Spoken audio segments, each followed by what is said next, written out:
સુરેન્દ્રનગરના ધાંગ્રધા શહેરના ઉજ્જડની બારી પાછળ આવેલ ઇલેક્ટ્રિક થાંભલાએ નિર્દોષ ગાયનો ભોગ લીધો છે.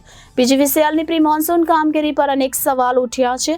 હાલ તો જીવદયા પ્રેમીઓમાં રોષ ભભૂકી ઉઠ્યો છે. મળતી માહિતી મુજબ ધાંગ્રધા શહેરના જીવદયા પ્રેમી તથા ગૌવંશના માલિક દ્વારા જણાવ્યું હતું કે સુરેન્દ્રનગર જિલ્લાના ધાંગ્રધા શહેરના ઉજ્જડની બારી પાસે આવેલ પીજીવીસીએલના સબ ટ્રાન્સફોર્મ પાસેથી પસાર થતી ગૌ માતાને શોર્ટ લાગતા મોતને ભેટી હતી. ત્યારે જીવદયા પ્રેમી તથા ગૌ ભક્ત અનુપસિંહ ઝાલા દ્વારા બનેલ દુઃખદ ઘટના વખોટી કાઢી હતી અને પીજીવીસીએલની થતી પ્રી મોન્સૂન કામગીરીને આડે હાથ લીધી હતી.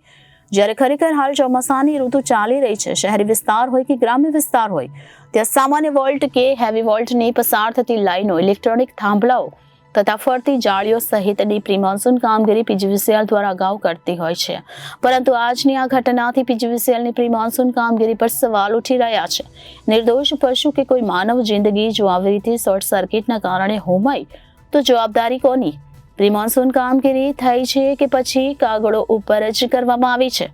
ખરેખર તપાસનો વિષય છે. હાલ ગૌપ્રેમી અનુપસિંહ ઝાલા દ્વારા પીજીવીસીએલની પ્રી મોન્સૂન કામગીરીને લગતા ભ્રષ્ટાચારના આક્ષેપ કરવામાં આવ્યા છે.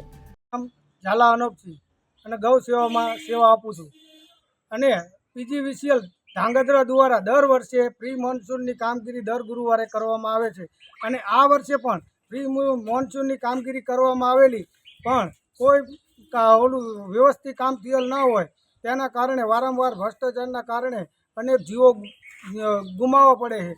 તે આજે પણ મંગળવારના દિવસે સવારમાં જ અત્યારે એક ગૌ માતા જે બહાર નીકળતા જ શોર્ટ સર્કિટ થતા ત્યાં શોર્ટ લાગતા મૃત્યુ પામેલ છે. તેની કાર્યવાહી કરવામાં આવશે. Bureau report Janadesh news, Surendranagar.